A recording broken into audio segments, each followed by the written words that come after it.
Bonjour à tous et à toutes. Une petite tentative un peu inédite et spéciale. Vous savez tous que depuis que l'aventure du Met a commencé au sein de l'association Compte 10, régulièrement nous vous demandons de faire des débriefs et généralement, quand l'équipe Orga a le temps, nous faisons un débrief de ces débriefs où nous vous donnons notre sentiment au niveau de l'organisation, nos projets à venir, la mesure dans laquelle nous avons entendu les critiques et comment nous allons résoudre les problèmes que vous nous avez remontés.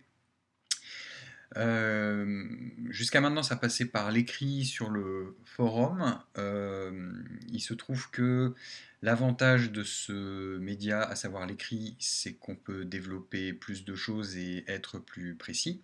Le désavantage, c'est que tout le monde ne va pas forcément sur le forum pour lire ces débriefs. Voilà, parce qu'on n'a pas forcément toujours le temps, parce que c'est un média particulier, parce qu'il faut aller chercher les textes, parce qu'il faut se poser, prendre le temps, etc. de lire le contenu. Donc ça fait un certain temps qu'on se dit qu'un format vidéo serait peut-être une bonne option, en tout cas une bonne alternative, pour aborder tout un tas de sujets de manière un petit peu plus, légère et de manière un petit peu plus casuelle. Donc voilà, c'est ce qu'on va essayer de faire maintenant. Alors, pour ce faire, je vais tout simplement reprendre voilà, les débriefs de la dernière partie, donc du 28 juin que j'ai sous les yeux. Pour la plupart d'entre vous, parce que je sais que vous êtes des petits curieux, vous avez probablement lu les débriefs de vos camarades. Je sais aussi pour certains que vous avez eu l'occasion d'échanger et de discuter du contenu de certains de ces débriefs. Alors, à ce propos, petit commentaire concernant ce type d'échange. Les débriefs concernent l'organisation a priori et l'organisation seulement, c'est-à-dire que euh, ce qui relève du jeu des joueurs vous regarde vous, la façon dont vous appréhendez le jeu vous regarde vous, et la façon dont le jeu s'organise et s'articule sur la base des directions que nous vous proposons vous regarde vous, encore une fois. Euh, Quand vous êtes confronté en jeu à des situations qui vous donnent le sentiment que l'esprit du jeu n'est pas forcément respecté ou ne va pas forcément dans une direction qui serait propice à développer le jeu et à proposer des choses intéressantes, vous êtes tout à fait libre d'en parler. En revanche, et d'en parler entre vous a fortiori, en revanche, ce que je vous recommanderais de faire, c'est de prendre un peu de temps avant de vous engager dans ce type de débat. Débat qui aurait d'ailleurs tout à fait vocation à être public et à se tenir publiquement, soit sur le forum, soit dans un espace dédié. Pourquoi pas sur le groupe, Facebook, hein. A priori, nous sommes tous des gens civilisés et des adultes et nous avons tous les outils pour, a priori, dans l'absolu, nous faire entendre sans nous insulter et en bonne intelligence. Donc oui, c'est ça, surtout prenez le temps, ça évite, voilà, ça évite les réactions. On est quand même dans un jeu qui demande quand même pas mal d'investissement émotionnel si vous décidez de vous impliquer sérieusement, ce qui pour la plupart d'entre vous, voire même la totalité d'entre vous est le cas, en tout cas sur le terrain de l'intention c'est le cas. Après il y a tout un travail à réaliser de façon à ce que l'immersion et le jeu prennent la mesure qu'on entend lui faire prendre. Mais quand on sort de là et qu'on a eu une mauvaise expérience, ou que l'expérience est mitigée, ou qu'on a eu une bonne expérience, mais que certains éléments ont un peu gâché la saveur ou nui à la saveur que vous étiez en train de vivre sur place, il y a ce moment, une fois qu'on sort de là, où on se dit ah putain, ça m'a vraiment fait chier, j'ai envie que la terre entière soit au courant, et j'ai envie que ceux qui m'ont cassé les couilles soient au courant qu'ils m'ont cassé les couilles. Et de fait, c'est pas forcément la bonne méthode, parce qu'on est dans une méthode, enfin en tout cas on est dans une approche et dans une démarche à chaud, qui n'a pas forcément vocation à ouvrir sur des débats apaisés ou intéressants. Et de fait, en prenant un peu plus de temps à la réflexion, en laissant dormir un peu les choses et en réabordant le sujet d'une façon plus sereine un peu plus tard, déjà les gens sont plus ouverts et entendent plus facilement les arguments et les critiques. Et ensuite, ça permet de développer des choses et des réflexions intéressantes sur le sujet, parce que de fait, et ça c'est quelque chose que nous avons déjà dit au niveau de l'organisation et qu'on vous répète assez souvent, euh, nous sommes toujours sur un terrain d'expérimentation. Il y a beaucoup de choses qu'on a testées cette année, certaines qui marchent, d'autres qui marchent un peu moins bien, mais qui sont en cours de construction, d'autres qui sont en cours de rodage, d'autres pour lesquels il faut que nous attendions que tout le monde se soit un peu habitué au système avant de pouvoir tirer des conclusions. Donc voilà, tout ça est en train de se faire. On a une marge de progression, et d'ailleurs vous avez pu le constater lors des 2 dernières parties, ou au moins l'avant-dernière partie. Euh, donc pas le 28 juin, mais la partie d'avant dont j'ai oublié la date. Mais bref, vous voyez de quelle partie je veux parler. Où manifestement il y a eu un palier franchi en termes de niveau de jeu, en termes d'immersion, en termes d'ambiance. Et c'est ça qu'on cherche. Mais ce gap-là, entre les parties qui précédaient cette partie-là et ce palier que vous avez franchi, ça n'est jamais qu'une étape. C'est-à-dire qu'il y a une marge de progression derrière qui est encore très grande. Et en tout cas, moi, je suis persuadé qu'elle est encore très grande et on peut aller encore beaucoup, beaucoup, beaucoup plus loin. Donc on va essayer de repousser un peu voilà, les limites de notre hobby la saison prochaine et voir jusqu'où on peut aller et proposer des choses encore plus intéressantes qui procureront encore des émotions en jeu et des expériences de jeu voilà, encore plus folles. Donc ça c'est un peu l'objectif. Donc je reviens rapidement sur les commentaires. Il y a un commentaire sur la préservation du jeu, et notamment la préservation du jeu des partenaires. Alors ça c'est quelque chose plutôt d'assez important, même d'assez primordial d'ailleurs.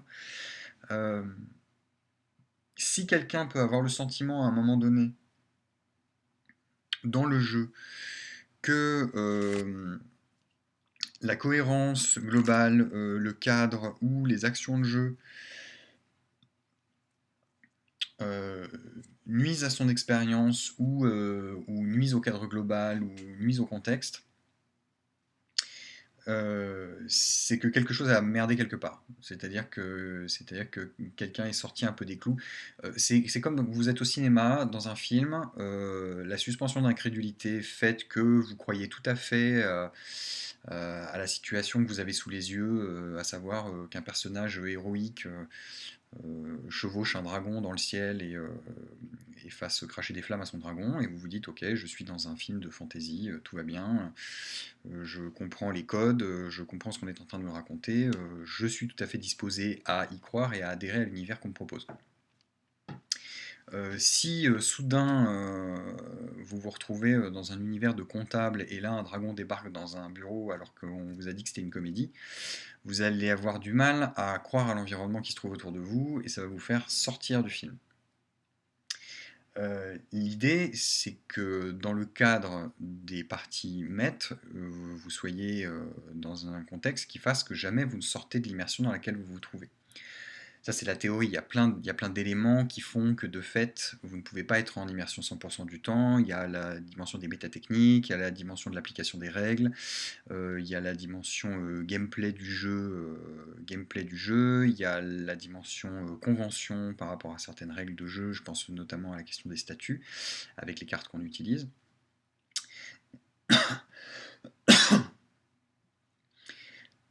Donc, on ne peut pas rester en immersion à 100%. C'est intrinsèquement lié au jeu qu'on pratique, c'est-à-dire que voilà, on peut pas vivre une réalité alternative, si cette réalité a des limites, mais on peut tenter d'en faire advenir le maximum de caractéristiques et de facteurs qui font que vous allez quand même, malgré tout, rester dans une forme d'immersion. Dans le cadre de notre jeu, ça implique une chose dont on a déjà parlé au début et dont on parle assez souvent, qui est l'aspect collaboratif du Manzai Theater tel que nous on entend le jouer, vous le faire jouer. C'est-à-dire que Au même titre que vous devez faire attention au cadre dans lequel vous évoluez et aux réactions de votre personnage et à la façon qu'il a de se comporter, il faut que vous soyez aussi attentif à l'impact que vous allez avoir sur vos partenaires de jeu. Donc ça fait beaucoup d'informations à intégrer. Plus vous allez travailler votre rôle et connaître l'univers et connaître le cadre, et, et plus ça deviendra naturel. Mais en l'état, on est effectivement dans une situation où chacun d'entre vous, à un moment donné, peut se retrouver dans une situation de faire une chose que son personnage n'aurait jamais dû pouvoir faire. Donc, c'est pas forcément très grave, ça arrive. Tous les joueurs sont assez expérimentés aujourd'hui et assez grands pour pouvoir composer avec ce genre de fausses notes, parce que voilà, comme dans un concert, il s'agit tout simplement d'une fausse note. Des fausses notes, c'est pas grave tant que la mélodie globale continue à tourner et que tout le monde suit un peu la partition. Mais la répétition de fausses notes, sans prendre en compte, euh, on va dire, la façon dont ce sera perçu par les partenaires de jeu, euh, voilà, peut créer justement une rupture de la suspension d'incrédulité dans le cadre du jeu qu'on est en train de pratiquer. Et je peux comprendre que pour certains joueurs, ça puisse poser problème. Ce qui est important, c'est que vous puissiez être en mesure d'en parler entre vous, que ce soit en espace de pause, que ce soit avant les parties, que ce soit après les parties, que ce soit de manière apaisée sur Facebook ou sur le forum, ou que ce soit, ou sur Discord, enfin, quels que soient les contacts que vous avez entre vous. C'est important d'en discuter parce que la façon dont vous allez échanger sur la question va vous permettre de progresser dans une direction qui va faire que ce genre de fausses notes vont se rarifier. Parce que c'est un peu l'objectif quand même, c'est d'arriver à jouer la partition de façon à ce que le concert ait une ampleur qui n'ait jamais été atteinte jusque-là. Ce qui a pu être ressenti, en tout cas c'est mon sentiment puisque je n'ai pas assisté à cette partie, à la partie avant celle du 28 juin, où il y a eu voilà, un gap, un palier de franchi, et tout le monde s'est rendu compte que quand tout le monde joue la même partition, il se passe des choses qui ne se passaient pas avant, et c'est enthousiasmant. Donc voilà, ça c'est le premier commentaire. Faire attention aux partenaires de jeu, avoir autant le souci de la préservation de sa propre immersion que la préservation de l'immersion des partenaires de jeu. Donc ça implique de savoir et de comprendre l'impact qu'on a dans l'environnement, sur le jeu, sur ce qu'on fait, sur comment on appréhende les interactions qu'on peut avoir avec les autres personnages, et ça implique de bien connaître le cadre, de bien connaître son personnage, donc de relire régulièrement les briefs, s'il y a des choses qui ne sont pas claires, de nous poser des questions, parce que de fait nous ne sommes pas infaillibles et nous faisons des erreurs à l'organisation. Ça peut se produire, il y a des choses qui ne sont pas forcément toujours très précises, il y a des informations qu'on aimerait que vous ayez, qu'on n'a pas forcément eu le temps de rédiger. Donc n'hésitez pas aussi à interagir avec nous sur ce terrain-là, de façon à ce que nous vous apportions des solutions et des outils pour continuer à progresser. Alors, autre question. Alors, c'est la question du temps. Alors ça, c'est quelque chose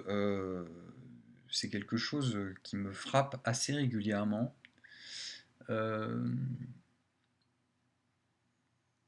Il y a le temps du jeu et il y a le temps ce que je vais appeler le temps du cadre, le temps de l'environnement, le temps de l'univers, bref, le temps du monde dans lequel vous interprétez vos personnages et auquel dans lequel vous proposez de vous inscrire.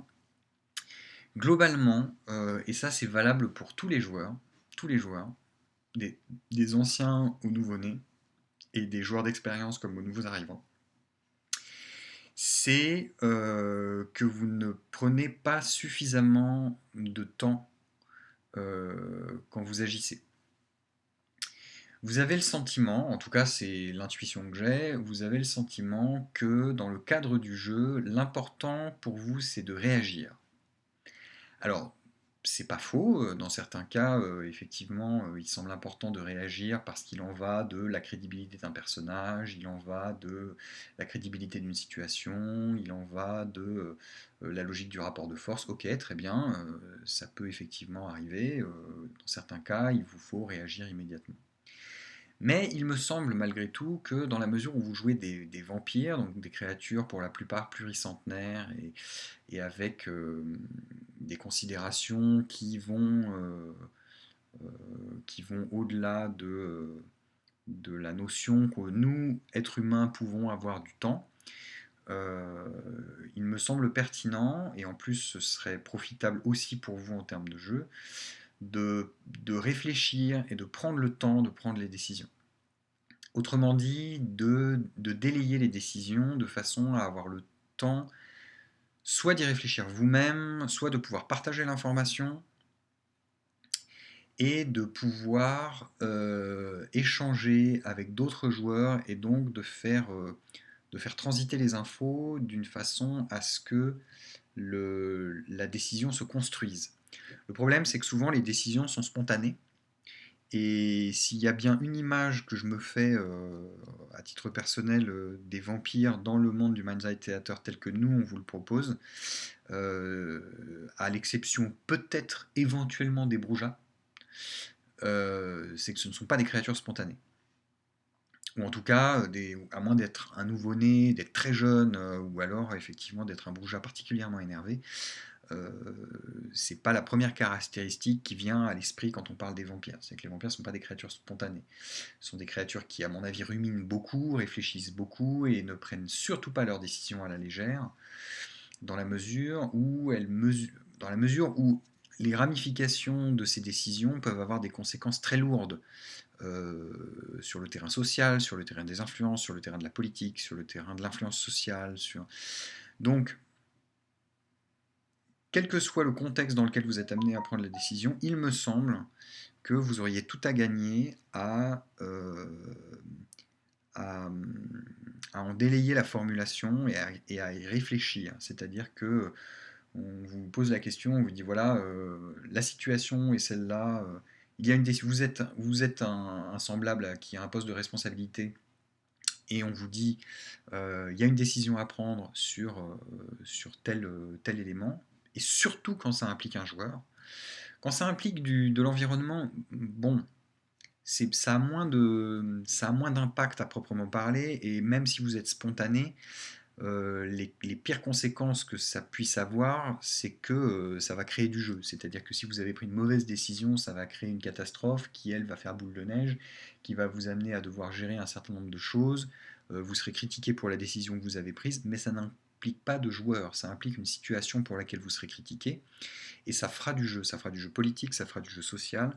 Donc, même si la réflexion devrait pouvoir être la même, ça a moins d'impact si vous vous trompez ou si vous êtes spontané sur une décision qui implique l'environnement. En revanche, dès que ça implique un joueur, là c'est différent parce que vous êtes tributaire, encore une fois, du maintien d'un cadre et d'une cohérence globale. Donc, euh, si vous êtes spontané, vous avez statistiquement beaucoup plus de chances déjà de vous contredire, ce qui est une très très mauvaise chose, parce que la contradiction implique une certaine logique et elle doit pouvoir s'expliquer. Donc après vous êtes emmerdé, vous passez votre temps à courir après des décisions que vous avez prises qui ne sont pas cohérentes, qui ne marchent pas, euh, qui ne sont pas logiques, avec lesquelles vous êtes obligé de rebondir en permanence pour justifier des trucs injustifiables. Donc réfléchissez-y, chaque fois que vous avez à prendre une décision, quand ça concerne un joueur qui va être impacté par la décision que vous prenez, donc que vous allez emmener dans votre contradiction si jamais vous vous plantez, donc réfléchissez bien avant et prenez le temps, c'est-à-dire on vous dit voilà, vous avez cette décision à prendre concernant tel personnage qui a fait une connerie, et vous avez un poste à responsabilité, et ben vous dites bah écoutez, je vais prendre le temps d'y réfléchir, et vous faites monter la pression sur le personnage. Et c'est là que ça devient intéressant en termes de drama, puisque vous avez tout à coup son destin est entre vos mains, et vous avez le choix de lui nuire à divers degrés, et lui va devoir se dépatouiller pour bah, prendre le temps de trouver des soutiens éventuellement pour le défendre, de plaider sa cause.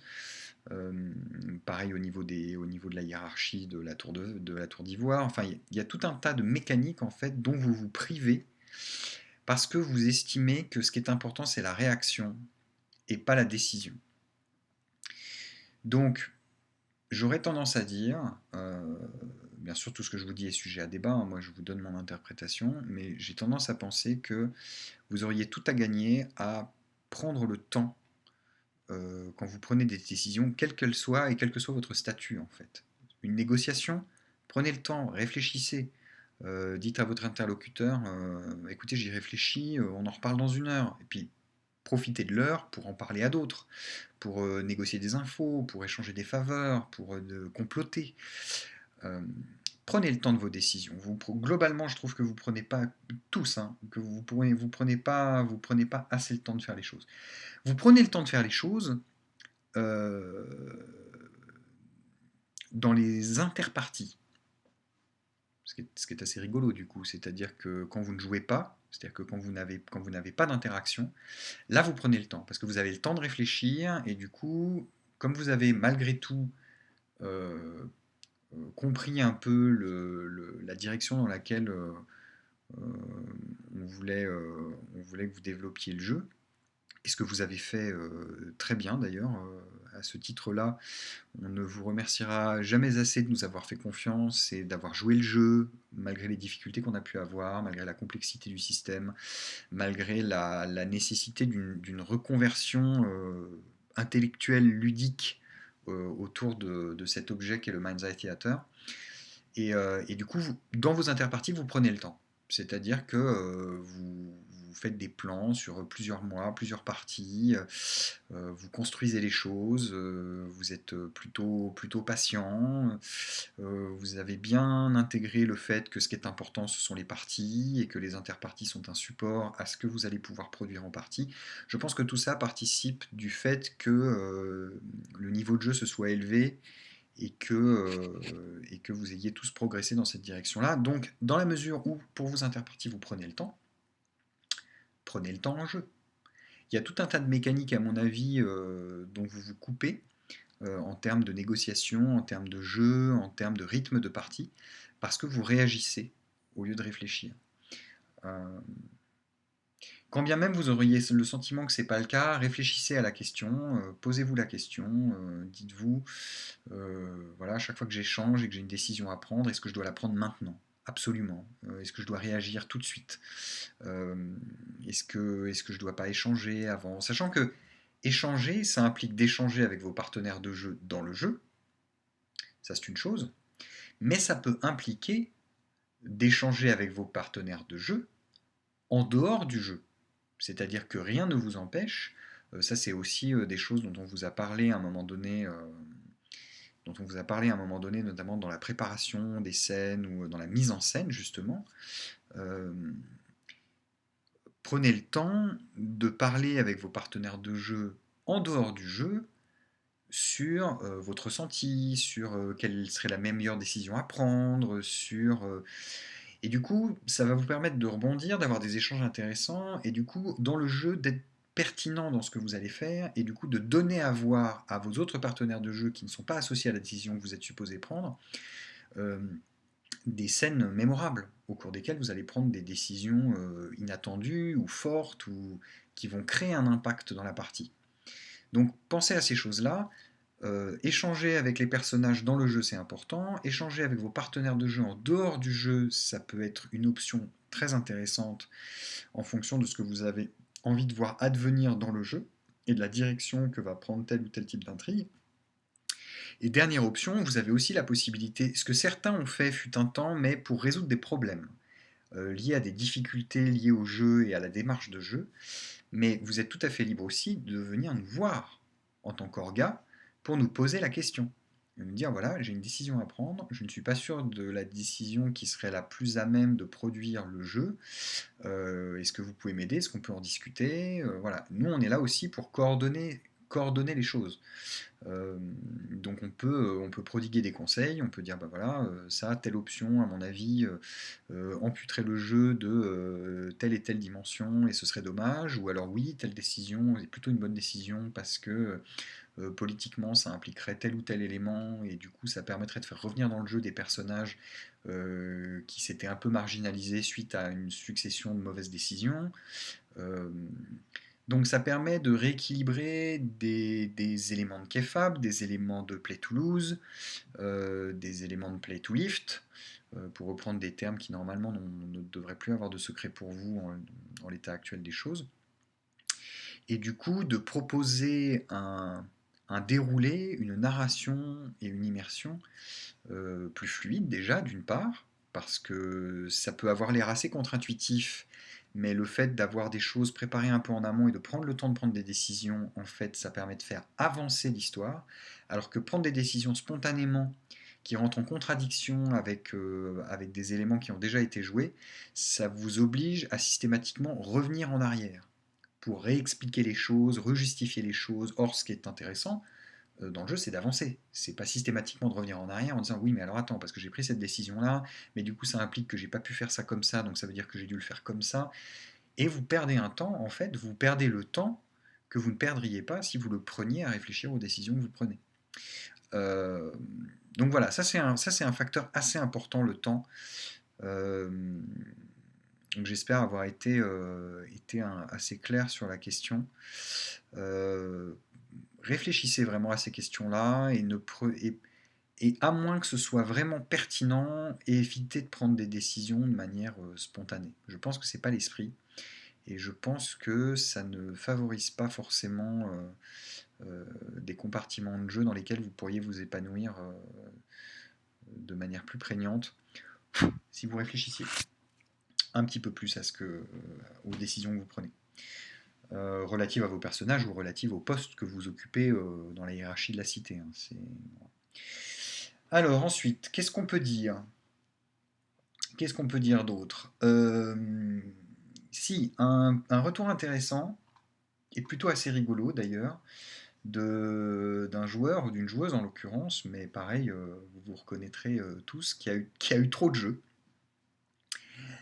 Alors, à la grande époque de la Fédération Camarilla française, quand on était encore dans ce système-là, avoir trop de jeux, c'était très enthousiasmant et les gens étaient très contents d'avoir trop de jeux. Le problème, c'est que ça impliquait généralement, que ça impliquait généralement, c'est que si eux en avaient eu trop, ça veut dire que certains n'en avaient pas eu. Euh, Dans notre démarche ludique, dans le cadre du maître, nous on essaie de faire en sorte que tout le monde ait du jeu à sa dimension. Donc si quelqu'un a eu trop de jeux, c'est plutôt une bonne nouvelle parce que ça veut dire que tout le monde a joué, puisque vous êtes en interaction les uns avec les autres et que vous êtes en autonomie. Et donc que tout le monde a eu du jeu. Donc c'est plutôt positif. En revanche, je comprends la critique, entre guillemets, ou en tout cas le regret de la joueuse en question. Parce que, en fait, l'implication que ça a, le fait d'avoir trop de jeux, c'est d'avoir en fait une période de jeu trop dense qui empêche d'intégrer correctement tous les éléments et tout le parcours émotionnel du personnage à travers les informations qu'on lui donne ou les épreuves qu'il passe. Et de fait, ça peut donner un sentiment voilà, de trop plein assez dérangeant parce qu'on a le sentiment d'avoir appris beaucoup de choses mais de ne pas avoir pu en profiter. Or, l'objectif, c'est d'intégrer les informations quand elles viennent, de pouvoir les vivre, de pouvoir les jouer et de pouvoir renvoyer la balle. Donc il y a un jeu comme ça de, de ping-pong à trouver entre tous vos partenaires de jeu et c'est cette fluidité-là et c'est cet échange-là qu'il faut que vous arriviez à travailler et à trouver de partie en partie. Et je pense que c'est lié au point que j'ai développé précédemment sur le temps, c'est-à-dire que je pense que pour certains d'entre vous, à peu près tous en fait, quand vous avez une information, le premier réflexe que vous avez, c'est de la transmettre. C'est-à-dire que vous vous dites, oh mon Dieu, j'ai une information, c'est une information super lourde, à qui je peux la vendre ou à qui je peux la transmettre, et il faut que ça soit fait dans l'instant. Ou le plus vite possible. Vous avez peur que l'information soit dealée ou donnée avant. Mais ça, c'est peut-être déjà un problème, et ça nuit à la valeur des informations en tant que telles, puisqu'une valeur transmise immédiatement, une information transmise immédiatement n'a déjà plus de valeur, d'une certaine manière. C'est-à-dire qu'elle a eu la valeur que vous lui avez donnée sur le moment, elle a eu la valeur pour laquelle vous l'avez éventuellement échangée à tel moment, mais la valeur de l'information en tant que telle, à partir du moment où elle est immédiatement transmise, euh, baisse drastiquement, quoi. C'est-à-dire que cette information n'a de valeur qu'à partir du moment où vous pouvez spéculer sur son importance, où vous pouvez jouer du fait que vous avez cette information et pas d'autre. Donc, il y a deux choses qui peuvent être éventuellement positives à travailler. La première, c'est encore une fois prendre le temps de réfléchir à la nature des informations qui sont en votre possession. Et la deuxième, c'est de les distiller avec parcimonie. L'impact que ça va avoir, c'est qu'une personne qui est impliquée dans diverses informations qui ont été transmises à différents joueurs ne se verra pas tout de suite harcelée par 60 joueurs à la chaîne qui vont tous un par un venir lui vendre une information sur sa vie, son parcours, ses relations, euh, sur les projets qu'elle peut avoir et les complots qu'il y a contre elle. Enfin, à un moment donné, euh, toujours dans le cadre de la bienveillance dont on vous invite à faire preuve dans le cadre du jeu, euh, il faut que vous laissiez respirer vos partenaires de jeu. Interrogez-vous sur la pertinence du bon timing, du bon moment pour distiller une info. Une bonne info distillée au bon moment peut créer du jeu sur plusieurs parties. Une bonne info distillée quasi gratuitement dans l'instant parce qu'elle vient d'être reçue, c'est vendanger, quoi. C'est vendanger l'information. Et ça, c'est dommage. Alors, c'est intéressant pour le joueur, mais est-ce que c'est aussi intéressant que s'il l'avait reçue à un moment où émotionnellement son personnage était propice à la recevoir? Il y a cette dimension-là qui est importante, c'est-à-dire que quand vous transmettez une info rapidement comme ça, ce qui vous intéresse profondément, euh, c'est la satisfaction que vous avez, vous, à avoir transmis une info et à l'avoir fait payer. Mais est-ce que vous vous interrogez à l'impact que va avoir l'info sur votre partenaire de jeu et à la façon et le contexte dans lequel lui va recevoir cette information? Est-ce que ce n'est pas plus intéressant de guetter le moment propice où cette information doit être révélée, de façon à obtenir chez votre partenaire de jeu la réaction la plus forte, la plus puissante, celle qui va générer le plus d'émotions et par extension le plus de désir de jouer derrière et de rebondir sur cette information. Ça nécessite de faire preuve d'un peu d'observation, voilà, d'avoir le feeling autour de vous de ce qui est en train de se passer. Et si jamais vous vous faites coiffer au poteau par quelqu'un qui a trouvé le bon moment avant vous, eh ben, faites-en un moteur de jeu. Il a révélé l'info avant moi, mon info a plus de valeur, je vais me venger de cette personne qui a révélé l'info avant moi. Certains personnages au sein de la chronique ont des moteurs qui se prêtent tout à fait à ce genre de petite vengeance.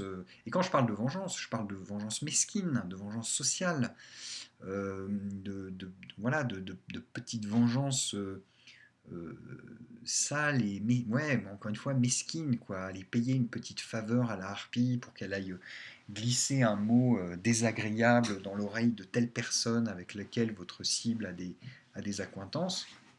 Ça, c'est tout à fait le style d'action que vous pouvez envisager pour, voilà, pour vous venger, quoi. Donc pensez à ce genre de choses. Globalement, qu'il s'agisse de la nature des infos, qu'il s'agisse des décisions que vous avez à prendre, prenez le temps. Prenez le temps. Réfléchissez vraiment à ça et prenez le temps. Je pense que c'est pas parce que vous prendrez plus de temps que la chronique va se ramollir, que la chronique va rentrer dans une espèce de, de mollesse et de rythme plat arrêté où tout le monde réfléchit. Je pense que c'est pas vrai. Je pense qu'au contraire, vous allez gagner en fluidité, vous allez gagner en pertinence, vous allez gagner en immersion, parce que tout ça est lié. Et, et en plus, ça va vous permettre d'être plus attentif à ce que font vos partenaires de jeu à travers l'interprétation de leurs propres personnages, et donc aussi d'être plus pertinent dans vos interactions. Voilà, donc ça c'était un petit retour aussi qui m'avait attiré l'œil et il me semblait important de revenir dessus. Qu'est-ce qu'il pourrait y avoir d'autre? Il y a pas mal de choses positives et ça on est plutôt très content. Alors c'est des choses qui sont positives parce qu'elles sont remarquées par les joueurs et Et c'est plutôt agréable de voir que vous vous saluez les uns les autres dans les efforts que vous faites justement pour l'immersion, à travers l'élaboration de vos costumes, à travers les efforts d'interprétation, à travers le sérieux que vous mettez aussi à vraiment soigner cette immersion et à vous intégrer dans l'univers. Euh, je pense qu'il y a encore un peu de travail à faire. Euh, je pense que vous pourriez tous, chacun à votre niveau, maîtriser peut-être un peu plus certaines dimensions du cadre, certaines dimensions de l'univers, connaître mieux les statuts, connaître mieux les enjeux de la Camarilla, surtout que le chapitre 9 du bouquin est très bien fait pour ça, il y a beaucoup d'explications sur plein de choses. C'est des choses que vous devez de connaître. Alors je sais qu'il y a beaucoup d'informations, c'est compliqué, on a commencé il n'y a pas si longtemps que ça, 1 an et demi c'est rien à l'échelle d'un projet comme celui qu'on est en train de vivre tous ensemble. Euh, de fait, entre la Camarilla, le BG de votre personnage, les implications que ça recouvre, le cadre de la cité en local, le cadre global du Mind's Eye Theater, euh, toutes ces informations-là, et plus les interactions que vous avez, plus la gestion que vous avez de votre parcours de jeu, de votre parcours en jeu, des interactions de votre personnage. Je sais qu'il y a beaucoup d'informations, c'est très compliqué, vous progressez tous à chaque partie. Euh, donc, euh, donc on va y arriver, on va arriver à un moment donné où vous allez avoir l'expérience nécessaire pour vivre des parties vraiment inédites dans lesquelles, que ce soit en termes de statut, en termes d'échange, en termes de politique, en termes de, de, de, de, de combat social ou de duel, vous allez atteindre, je pense, des sommets. Je pense que c'est pas pour, je pense que c'est pas pour tout de suite. Je pense qu'il y a il y a un peu de travail à faire et je pense on a tous du chemin à faire, que ce soit au niveau de l'orga ou au niveau des joueurs. Mais on va travailler ça tous ensemble. Mais quand on va arriver à ce niveau-là, je pense que ça va être très très très agréable pour tout le monde. Et je pense il va se produire des choses, il va se produire des choses vraiment très intéressantes. Euh, alors, qu'est-ce que je pourrais vous dire d'autre sur d'autres ta, ta, ta. On est toujours un peu coincé, alors un peu moins maintenant parce que des gens ont repris certains rôles. Donc à ce titre, on pourra remercier Benjamin et Adrien notamment qui ont repris respectivement les rôles de Finnegan et de Vincent de Bellegarde. Euh, voilà, qui j'espère prennent du plaisir à jouer et qui j'espère vous donnent du plaisir aussi dans les interactions qu'ils peuvent avoir avec vous. C'est pas forcément une position facile pour eux. Voilà, la reprise d'un rôle comme ça, dans un cadre un peu complexe, avec des joueurs qui ont déjà l'expérience des débuts, donc c'est pas quelque chose à négliger.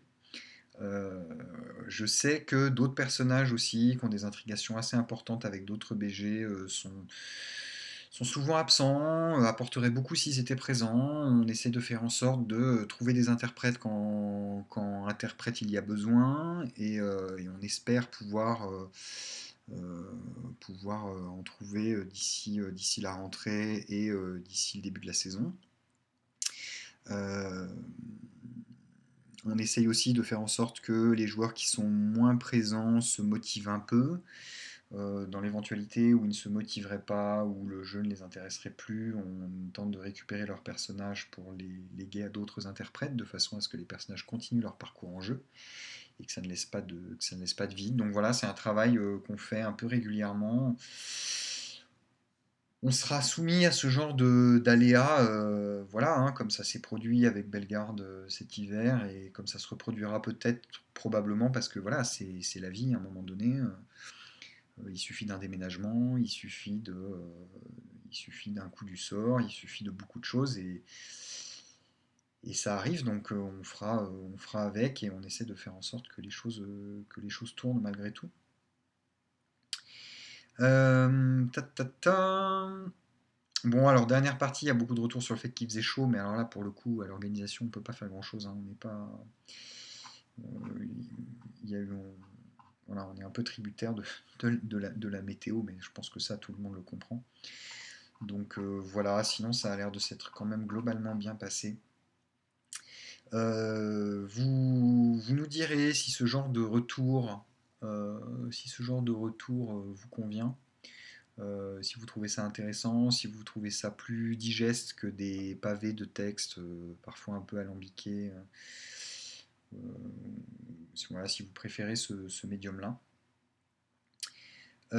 Sinon, avant de terminer, voilà, j'en profite une dernière fois pour tous vous remercier d'avoir suivi cette première saison des chroniques de la défense des ténèbres, au sein de l'association Compte 10. Il y a des choses qui normalement devraient bouger cet été.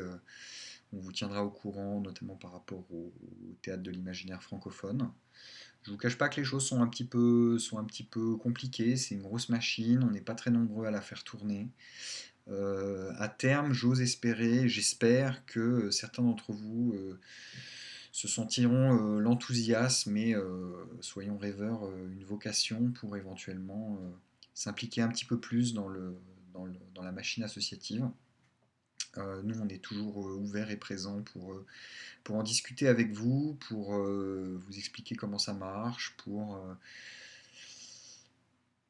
éventuellement vous aider, vous mettre le pied à l'étrier, sachant que ce ne sont pas des engagements qui sont ad vitam aeternam, hein, c'est-à-dire que vous pouvez vous engager pour un an, vous pouvez vous engager pour 2 ans si jamais ça vous intéresse vraiment et si jamais vous y trouvez votre compte. Il y a des choses à faire, il y a des choses à développer, il y a des aventures il y a des aventures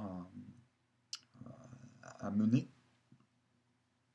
Mais quoi qu'il en soit, et quel que soit le contexte, un grand merci à vous de vous être impliqué comme vous vous êtes impliqué, d'avoir joué le jeu.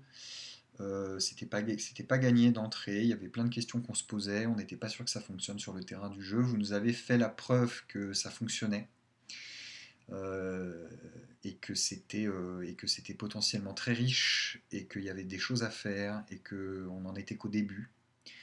Donc merci pour ça. Et puis voilà, je reviendrai très probablement vers vous dans d'autres vidéos pour aborder d'autres thématiques et d'autres sujets. Voilà, une bise à tous, à très bientôt pour de nouvelles aventures dans le monde des ténèbres.